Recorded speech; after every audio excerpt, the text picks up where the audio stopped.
नमस्कार दोस्तों। जब मैं शुरुआत में नया नया ठेकेदार बना, ये बात है 1982 की। 1982 का मतलब 18 साल ये और 24 साल ये। 18 और 24 गिन लीजिए कितने हो गए। इतने साल पहले की बात है ये।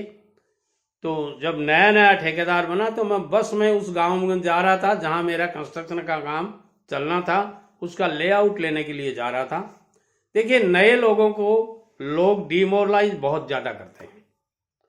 मोटिवेट तो करने वाले बहुत कम होते हैं, मगर डिमोरलाइज बहुत करते हैं। किसी ने मेरे को पूछा क्या करते हो, तो मैंने कहा ठेकेदार हूँ। दारू बेचते हो? मैंने कहा नहीं। तो कंस्ट्रक्शन का काम करता हूँ। कंस्ट्रक्शन का काम से मतलब, मैंने कहा GLR ग्राउंड लेवल रिजर्वायर का काम शुरू करूँगा। कहाँ करोगे? मैंने कहा इसी गांव में, जो आगे गांव आने वाला है उसी गांव में मेरे को कांटेक्ट मिला है। तो एक दूसरा आदमी, जो आदमी मेरे से बात कर रहा था, उसकी बजाय दूसरा आदमी मेरी सामने वाली सीट पे बैठा था। तो उस समय गांव में बहुत ही साधारण बसें, जिनको घटिया किस्म की बसें कह सकते हो आप, वो लकड़ी के फंटे के ऊपर बैठ के जाना पड़ता था। सीटें वगैरह कुछ नहीं होती थी। दो पाटिये इधर होते थे लंबे, जितनी लंबी बस होती थी, और दो पाटिये, एक पाटिया इधर होता था, एक पाटिया इधर होता था, एक आड़ा होता था और पीछे से निकलने की जगह होती थी। उसी में बकरियां डाली जाती थी, उसी में खाने पीने का सामान, उसी में जो पशुओं के लिए चारा लाते थे खेतों से, वो भी आता था। ऐसी स्थितियां हुआ करती थी। तो सामने जो बैठा था वो बंदा क्या कहता है, ध्यान से सुनिएगा। उसने मेरा तो क्या कहना चाहिए, जो ऊर्जा थी उसको खत्म कर दिया। उसने ऐसे शब्द कहे। उसने कहा ठेकेदार ठेकेदारी करे, मजा करे मजदूर, आता लावे सोड़ छोड़िया, जाता ले जावे पूर। यानी मारवाड़ी में उसने कहा कि ठेकेदार तो ठेका लेता है और वहां साइट के ऊपर उसके मजदूर हैं, वो मजे करते रहते हैं। ठेकेदार ठेका लेवे, मजा करे मजदूर, आता लावे सोड़ छोड़िया। यानी सोड़ छोड़िया का मतलब हो गया बिछावने, ओढ़ने और बिछाने के कपड़े जो हैं उनको कहते हैं। तो आता तो वो लाता है, और आते वक्त तो वो लेके आता है एकदम नया ब्रांडेड अच्छा, और जाता ले जावे पूर। यानी जाते वक्त वो गुदरे हो जाते हैं, बेकार हो जाते हैं, घर में ओढ़ने बिछाने के लायक नहीं रहते, ऐसे लेके जाता है और कुछ नहीं बचता। तो दोस्तों, जब मैं नया नया ठेकेदार बना तो मेरे साथ ये बहुत बड़ी, यूं कह सकता हूँ, डिमोरलाइज करने वाली बात थी। और उसी दिन मैं लेआउट लेने जा रहा था, पहला लेआउट। तो वहाँ मैं किसी, जो वहाँ के सरपंच साहब थे, उनसे मिला। भाई गांव में यहाँ टैंक बनना है, कहाँ बनना है? तो वो बहुत भले आदमी थे। उन्होंने कहा कि वहाँ बनना है, मैं चलता हूँ। एक माता जी का मंदिर था, उस माता जी के मंदिर के पास में वहाँ बननी है। उसने मेरे को अच्छी तरह से बैठाया, बोले आप दूर से आए हो, चलो चाय बनवा लेते हैं। हमने चाय पी, लेआउट लेने के लिए वहाँ साइट पे गए तो वो धार्मिक स्थल था, और उसके अंदर ही मतलब कैंपस था थोड़ा, मतलब चार दीवारी वगैरह कुछ नहीं थी, टीला था। तो उन्होंने कहा यहाँ गांव में ऊंचाई रहेगी, यहाँ बना दीजिए आप। दोस्तों, हमने वहाँ लेआउट ले लिया, संबंधित JN को बुलाया, उसको साइट दिखाई, लेआउट ले लिया, काम शुरू कर दिया, और मैंने वो काम कंप्लीट भी हो गया। और मैंने उस हिसाब से, उस समय के हिसाब से अच्छे पैसे भी कमाए। तो बात आती है कि भाई ठेकेदार, सफल ठेकेदार बनना है आपको, तो कौन कौन से गुण हो आप में होने चाहिए। दोस्तों, यहां आपको सीख ये मिलती है कि कानों में रुई डाल लो, लोग क्या कर रहे हैं, आप अपने काम पे ध्यान दो। तो मैंने उस आदमी को पूछा, भाई ये पूर गुदरिये क्यों ले जाते हैं? आप कह रहे हो ना, आते लाए सोड़ छोड़िया, जाते ले जाए पूर। मैं तो छोटी उम्र का था उस समय, तो मेरे पूछने में कोई शर्म नहीं थी। तो उसने कहा, साहब देखिए, वो एक ज़्यादा पढ़ा लिखा आदमी नहीं था, मगर उसने जो बातें मेरे को बताई, क्योंकि वो उसी गांव का था और लेआउट ले जाने के वक्त भी वो मेरे साथ था। तो मैंने उनको पूछा, भाई आपने जो बातें बताई उसमें कौन कौन से दोष ठेकेदार में आ जाते हैं जिसके कारण ये ऐसी स्थितियां हो जाती हैं? तो उसने जो बातें बताई ना, वही बातें मैं आपको इसमें कहूँगा। ये बातें मेरे जहन में आज भी चोट कर रही हैं, आज भी मुझे आगाह कर रहे हैं कि आपको इन बातों से सचेत रहना है। इसलिए यदि आप ठेकेदार बनना चाहते हैं, ठेकेदार बनने का सपना देखना चाहते हैं, या यूं कह सकते हैं आप किसी बिजनेस में हैं, तो भी ये वीडियो आपके काम का हो सकता है। ये 9 गुण आप में होने बहुत जरूरी हैं, और ये इसके साथ गुण हैं, उसके साथ अवगुण भी जुड़े हुए हैं। तो ये 9 बातें आप में होनी चाहिए। उसने कहा साहब कि मैंने वो मजाक में कही थी आपसे बात, आप छोटी उम्र के बच्चे दिखे मेरे को, यानी उस समय मेरी उम्र छोटी थी, 30-32 साल की उम्र थी, तो 35 की हो सकती है, इससे ज़्यादा नहीं थी।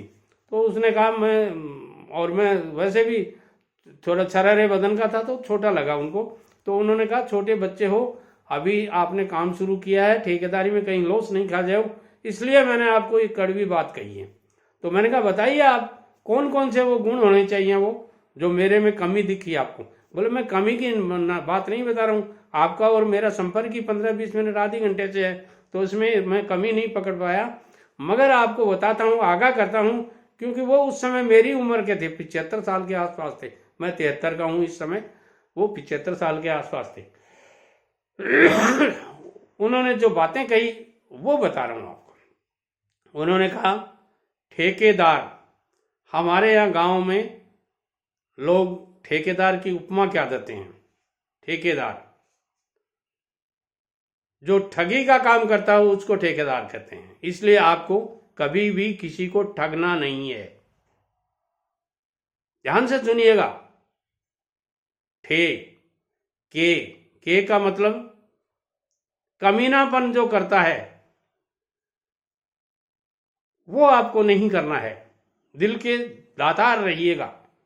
कोई मजदूर आपके पास मजदूरी करने आता है, उसको 2 रुपए आप ढंग से दो। हाँ, सैलरी तनख्वाह जो भी है उसकी, मगर टाइम पे दो उसको। आज देंगे, कल देंगे, परसों देंगे, ऐसा तरीका नहीं होना चाहिए। दया का मतलब उसने कहा दारूबाज नहीं होना चाहिए ठेकेदार। जिस ठेकेदार में दारूबाजी का असर आ गया फेल हो जाएगा।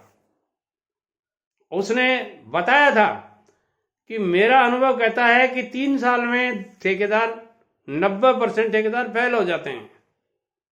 और दोस्तों, आज जब मैं मेरा पिछला देखता हूं पास्ट को, तो ये मैंने स्वयं ने महसूस किया है कि जो ठेकेदार, इन जो 3 बातें मैंने आपको बताई हैं, इन तीनों के जो ऐब होते हैं वो 90% ठेकेदार फेल हो जाते हैं। 10% हो सकता है किसी कारण से या किसी और एडिशनल सपोर्ट के कारण वो सफल हो जाते हैं, बाकी 90% ठेकेदार फेल हो जाते हैं।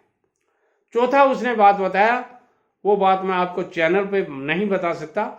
उन्होंने कहा रे मीन्स, अब आप समझ लीजिए। तो उसी दिन से मैंने गांठ बांध ली थी कि हाँ, इन चारों से मुझे दूर रहना है, या ये चारों ऐप मेरे में नहीं आने दूंगा, या यूं कह सकता हूं एक अच्छे ठेकेदार में ये चारों ऐप नहीं होने चाहिए। अब बात आती है, मेरे तजुर्बे के द्वारा मैंने 5 और गुण जोड़े हैं जो एक अच्छे ठेकेदार में होने चाहिए। उनमें से पहला गुण है, आपका टंग लैंग्वेज इतना सदा हुआ होना चाहिए कि दूसरा सुनने वाला ये समझे कि मुंह में रसगुल्ला दाब दिया। जो ही आप बोलेंगे, इतनी अच्छी बोली आपकी कमाई हुई होनी चाहिए कि अगले को सुनते ही आनंद सा आ जाए, हाँ यार अच्छा बोला ये एक ठेकेदार का अच्छा गुण होना चाहिए। यानी जिसकी टंग लैंग्वेज अच्छी होती है, वो आदमी ठेकेदारी में सक्सेस होने में कोई 2 राय नहीं है। इसके बाद 5वां बता दिया आपको। छठा, मेहनती ठेकेदार होना चाहिए। जो ठेकेदार अच्छी मेहनत करता है,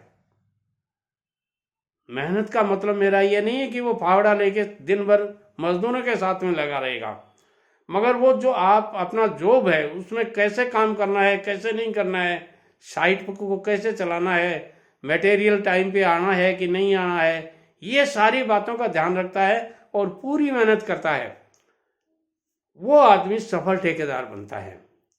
तीसरी बात तो ये होती है कि हर ठेकेदार को, जो ठेकेदार ठेकेदारी करना चाहता है, उसको सुबह 6 बजे उठ जाना चाहिए, चाहे उसके पास काम है चाहे नहीं है। आज उसको साइट पे जाना है चाहे ऑफिस जाना है, ठीक 6 बजे उठ जाना है। 7 से 8 बजे तक नहा धो के खाना खा के दैनिक पूजा पाठ जो भी करता है अपना करके 8 बजे उसको साइट पे ड्यूटी पे चला जाना है और 8 से 6 बजे तक प्रॉम्प्ट सर्विस देनी है, चाहे जहां भी किसी भी सेक्टर की ठेकेदारी कर रहा हो।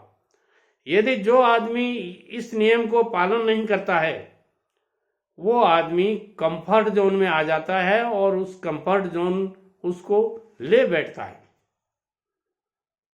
अगला गुण जो मैं ठेकेदारों में बताना चाहता हूं वो ये है कि उसको अधिकारी लोगों का रिसीव करने में और अपनी बात को, अपनी फाइल को पुटअप करने में प्लेसमेंट उसका बहुत शानदार होना चाहिए।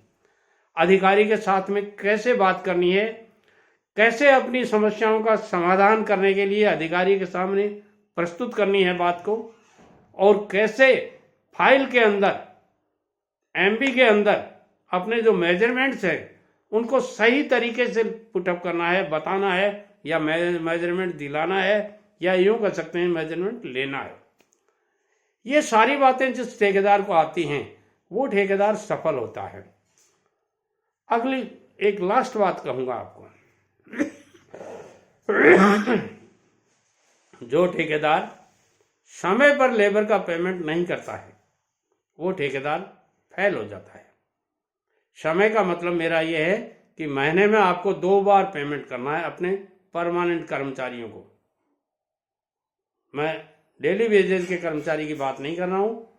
जो लोकल लेबर आप लेते हैं उसको आपको डेली दीजिए, 2 दिन से दीजिए, 4 दिन से दीजिए, मगर आपके पास परमानेंट मजदूर जो काम करते हैं उनको आपको 1 तारीख से लेकर 15 तारीख तक का पेमेंट, ध्यान से सुन लीजिएगा, लिख लीजिएगा नहीं, 1 तारीख से लेकर के 15 तारीख तक का पेमेंट 20 तारीख को करना है। 20 तारीख को क्यों करना है कि इसमें आपको 1 से 15 तक का ही पेमेंट करना है। 5 दिन का पेमेंट आपके पास एडवांस जमा होना चाहिए मजदूर का, नहीं तो वो लेबर आपकी छोड़ के चली जाएगी। समझ में आई बात? 1 से 15 तारीख तक के पैसे आपको 20 तारीख को देने हैं और 5 दिन के दबा के रखने हैं आपके पास। अब ये 5 दिन के पैसे कब देने हैं? 16 तारीख से लेके 31 तारीख या 30 तारीख या 29 तारीख जैसा महीना होता है उसके पैसे आपको 5 तारीख को देने हैं। तो हमेशा आपका 5 दिन का पैसा उसका दबा हुआ रहेगा।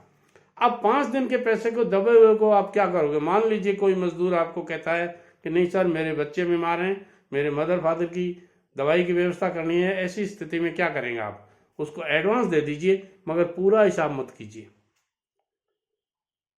एडवांस दे दीजिए, उसके परिप्रेक्ष्य में आप जैसे मान लो 550 रुपये बनते हैं तो 600 रुपये दे दीजिए, कोई बात नहीं, हिसाब बाद में करेंगे, ऐसा कह के दे दीजिए आप। वो आता रहेगा और आपका काम चलता रहेगा। हो सकता है मैंने वीडियो में बहुत कुछ बताने की कोशिश की है, आपको अच्छा लगे। सारे दोस्तों को, ठेकेदारों को, या जो लोग ठेकेदार बनना चाहते हैं, या जो लोग मिस्त्री हैं, मजदूर का काम करते हैं, वर्षों से कर रहे हैं, उनको भी ये वीडियो भेजिएगा। हो सकता है ये भी मेरी तरह से कभी कोई ठेकेदार बन जाए। नमस्कार।